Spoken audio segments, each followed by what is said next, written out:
माझ्या प्रिय बंधूंनो आणि भगिनींनो, आपण आपल्या मागच्या व्हिडिओमध्ये जे पवित्र ग्रंथ आहे कुराण मजीद त्याच्यामधले काही श्लोक आणि त्यांचा संदेश पाहिलं होतं आणि त्या श्लोकांना समजण्याचा प्रयत्न केला होता. आता आपल्याला जे पुढचे जे श्लोक आहेत ते पाहायचे आहे.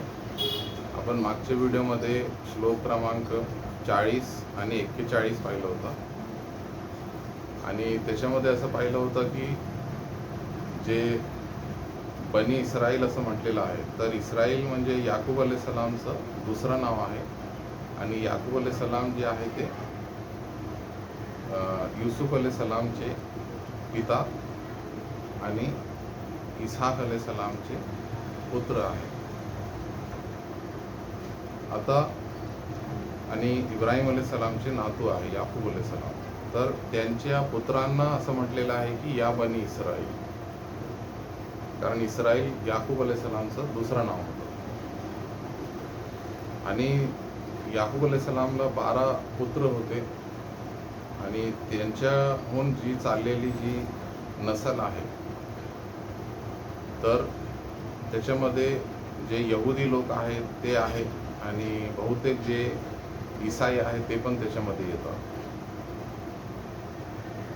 तर त्यांना असं सांगितलेलं आहे त्या श्लोक क्रमांक 40 मध्ये की तुम्ही माझ्या कृपा देणगीचे स्मरण करा जे मी तुमच्यावर केलेली आहे. कारण आपण पाहिलं होतं की सर्वश्रेष्ठ अल्लाहने त्यांच्यासाठी एक ढग जे होतं ते निश्चित केलं होतं त्यांच्यावर, जे काय करत होतं त्यांना नेहमी सावली देत होता. कारण जे अरब जे आहे तो असा एक प्रांत आहे जिथे खूप गरम असते, म्हणजे खूप जास्त तापमान असतं.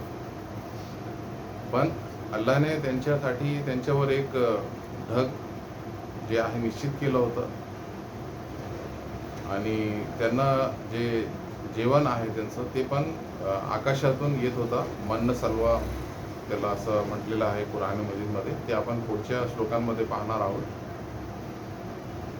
आणि त्याच्यानंतर आपण पाहिलं होतं की अल्लाहने त्यांना म्हटलं की जे करार तुम्ही वचन माझ्यासोबत केलेलं आहे ते पूर्ण करा. म्हणजे त्यांनी सांगितलं होतं की आम्ही काय करणार, तौरात जे आहे जी त्यांच्या पैगंबर जे आहे मूसा अलैहिस्सलाम त्यांच्यावर अवतरित झाली होती, तर त्यांनी वचन दिलं होतं अल्लाहला की ते त्या तौरातप्रमाणे जीवन व्यतीत करणार. पण त्यांनी काय केलं की तौरातमधल्या जे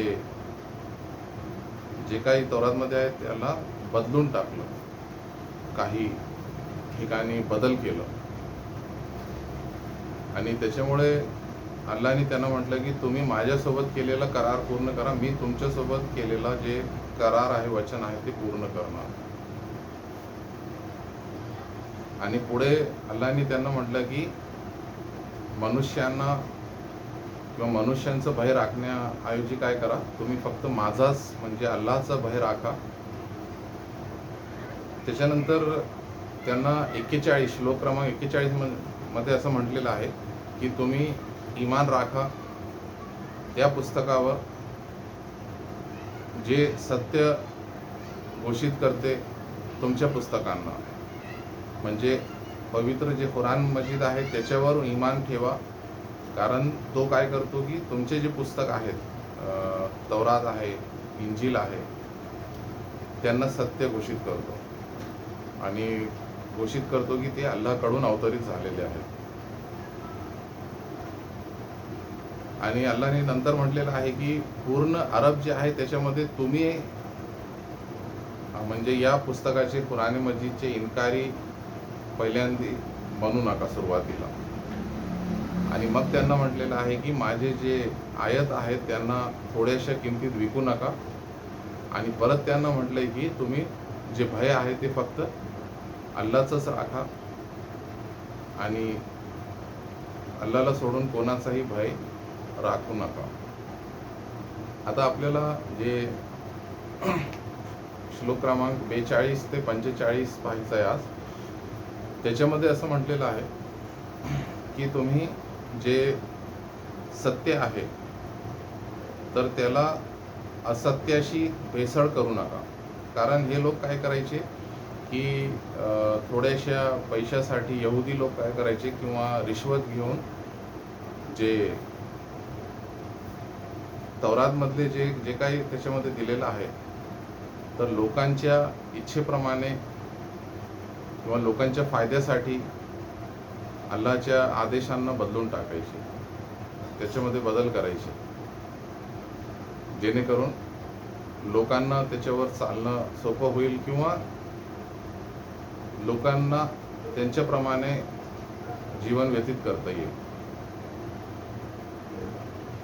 तर आणि ते काय करायचे की जे सत्य आहे त्याच्यासोबत असत्याला सुद्धा काय करायचे, भेसळ करायचे. त्याच्यामुळे अल्लाने म्हटलेलं आहे त्यांना की जे सत्य आहे त्याला असत्याशी भेसळ करू नका. आणि अजून एक पुढे त्यांना सांगितलेलं आहे की जे सत्य आहे त्याला लपवू नका. कारण हे लोक काय करायचे की काही अशी गोष्टी होते तौरातमध्ये तर त्यांना ते काय करायचे, लोकांसमोर आणायचे नाही किंवा तौरातमध्ये असं आहे ते त्यांना सांगायचे नाही, म्हणजे लपून टाकायचे. कारण अल्लाने त्यांना म्हटलं की तुम्हाला तर सर्व काही ज्ञान आहे, तुमच्याकडे पुस्तक आहे, तौरात आहे, तुम्ही ते वाचता, त्याला समजता, मग तुम्ही त्याचं पालन का करत नाही. आणि पुढे मग त्यांना म्हटलेलं आहे की काय करा, नमाज कायम करा. तर इथे नमाज जे आहे ते अदा करण्याचं हुकूम त्यांना दिलेला आहे की नमाज कायम करा. म्हणजे जे नमाज आहे ते कायम म्हणजे नियमितपणे अदा करा. आणि त्यांना अजून एक गोष्ट सांगितलेली आहे की तुम्ही काय करा, जकात सुद्धा द्या. म्हणजे जे श्रीमंत लोक आहे तर त्यांच्याकडे जे पैसा आहे त्याच्यावर इस्लामप्रमाणे जेवढी जकात द्यावी लागते तर ते तुम्ही द्या, जेणेकरून काय होईल की गरिबांना मदत होईल आणि जे आहे म्हणजे समाजात कोणीही गरीब राहणार नाही. आणि समाजात जे श्रीमंत आणि गरीबमध्ये जे फरक आहे किंवा जे अंतर आहे ते कमी होईल किंवा समाजात म्हणजे समानता येईल आणि सर्वजण समान होतील. म्हणजे कोणी श्रीमंत नसणार आणि कोणी गरीब नसणार. त्याच्यामुळे हे जकात देणे सुद्धा खूप महत्त्वाचं आहे इस्लाममध्ये नमाज नंतर. आणि नमाज तर खूप म्हणजे आवश्यक आहे. कारण अल्लाहने असं म्हणजे पैगंबर मोहम्मद सल्लल्लाहु अलैहि वसल्लमने असं म्हटलेलं आहे की एका मोमीन आणि एका काफिरमध्ये नमाजचाच फरक आहे. म्हणजे मोमीन काय करतो, नमाज अदा करतो आणि काफिर नमाज अदा करत नाही. म्हणजे जो नमाज नियमितपणे पडतो म्हणजे अदा करतो तो मोमीन आहे. आणि जो नमाज कधी पडतो, कधी अदा करतो, कधी नाही किंवा कधीच अदा करत नाही, तो काय आहे, इन्कारी आहे अल्लाहचा आणि अल्लाहच्या दीनचा इन्कारी आहे. आणि पैगंबर मोहम्मद सल्लल्लाहु अलैहि वसल्लमने असं म्हटलेलं आहे की जेव्हा मृत्यूनंतर जेव्हा सर्वांचं हिशोब होईल आणि त्याच्यामध्ये निर्णय घेतला जाईल की कोणी स्वर्गात जाणार आणि कोणी नरकात, तर जे अमाल आहेत ज्यांच्याबद्दल विचारपूस होईल त्याच्यामध्ये सर्वात पहिल्यांदा नमाजबद्दल विचारलं जाईल. जर एखाद्याची नमाज जर असेल, त्यांनी अदा केली असेल जीवनभर आणि ते बरोबर अदा केली असेल, कारण बरोबर अदा करणे सुद्धा आवश्यक आहे, तर बाकी जे अमल आहे म्हणजे जे उपवास आहे किंवा हज आहे, जकात आहे, त्याच्याबद्दल विचारपूस होईल. आणि जर नमाज जे आहे त्याच्यामध्ये जर कोणी कमी पडलं म्हणजे त्यांनी कमी नमाज अदा केली किंवा बरोबर जशी अदा केली पाहिजे तशी अदा केली नाही, तर बाकीच्या गोष्टींचा विचारच केला जाणार नाही आणि त्याला म्हणजे तो अयशस्वी ठरणार आणि त्याला नरकाचा त्याच्याबद्दल निर्णय केला जाईल. आता त्याच्या पुढे आहे की रुकू करणाऱ्यांसोबत काय करा, रुकू करा. म्हणजे जे नमाजमध्ये झुकतात, तर जे झुकणारे लोक आहेत त्यांच्यासोबत अल्लाहच्या समोर झुका. कारण जे यहुदी लोक होते त्यांची त्यावेळची जी नमाज होती त्याच्यामध्ये रुकू नव्हता, ते लोक रुकू नाही करायचे. आणि जे मोमीन होते त्यांच्या नमाजमध्ये रुकू तेव्हाही होता, आजही आहे, आणि ते रुकू करायचे. म्हणजे तुम्ही पण त्यांच्यासारखी नमाज अदा करा आणि तुम्ही जे इमान आहे ते राखा, इस्लाम जे आहे ते कबूल करा. त्याच्यानंतर त्यांना एक प्रश्न विचारलेला आहे की तुम्ही लोकांना तर जे सत्कर्म आहे तर लोकांना सत्कर्माबद्दल आदेश देता आणि स्वतःला विसरून जाता. कारण आपण जेव्हा कोणालाही एखादं चांगलं काम करण्यासाठी सांगतो तर आधी आपण ते चांगलं काम केलं पाहिजे. म्हणजे जर आपण कोणाला असं म्हणतो की गरिबांची मदत कर, तर आधी आपण त्यांची मदत करतो का हे आपल्याला बघायला पाहिजे. नाहीतर लोक काय करतात, दुसऱ्यांना खूप चांगले चांगले आदेश देतात की असं राहायचं, असं करायचं, हे चांगलं आहे, ही सवय आपल्यामध्ये असली पाहिजे, आणि स्वतःमध्ये काहीच चांगलं नसतं. आणि जेव्हा आपण कोणाला एखाद्या कामापासून दूर राहायला सांगतो, तर आपण कोणाला सांगतो की आपण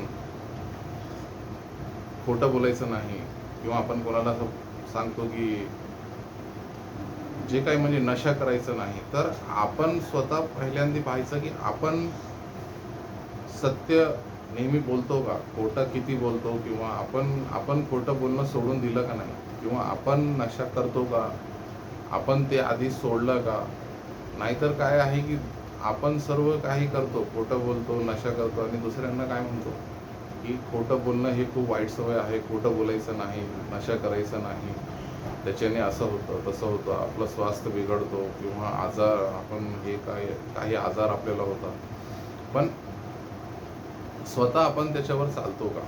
तर यहुदी काय करायचे, दुसऱ्यांना सत्कर्माचे आदेश द्यायचे, पण स्वतः त्या आदेशांचं पालन करायचे नाही. कारण अल्लाहने त्यांना म्हटलं की तुमच्याकडे तर पुस्तक आहे, तुम्ही त्याला वाचता, त्याला समजता, मग त्याला समजल्यावर दुसऱ्यांना सत्कर्माचा आदेश देता आणि स्वतः सत्कर्म करत नाही, तर तुम्हाला एवढी अक्कल नाही का की आपण स्वतः पहिले जे काही दुसऱ्यांना सांगतो ते आपण करतो का हे बघायचं, आणि नंतरच मग दुसऱ्यांना आदेश द्यायचा. आणि त्याच्यानंतर त्यांना असं म्हटलेलं आहे शेवटच्या श्लोकात, इथे श्लोक क्रमांक 45 मध्ये, की जे नमाज आहे आणि संयम आणि धीरज आहे, तर त्याच्याद्वारे काय करा, मदत प्राप्त करा. म्हणजे हे दोन गोष्टी खूप महत्त्वाच्या आहे.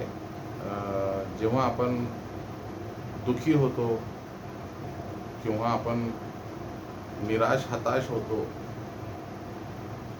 तर काय करायचं, अल्लाहने म्हटलेलं आहे की नमाज अदा करायची, त्याच्याहून मदत आणि अल्लाहच्या समोर प्रार्थना करायची आणि त्याच्याहून मदत प्राप्त करायची. आणि दुसरं म्हणजे जे आपल्या जीवनात वाईट परिस्थिती येतात, तर त्याच्यासमोर म्हणजे जी हार आहे मानायची नाही. म्हणजे आपण काय करायचं, त्याच्याशी लढायचं. कसं लढायचं की धीर ठेवायचं, संयम ठेवायचं आणि त्याच्याद्वारे अल्लाकडून मदत प्राप्त करायची.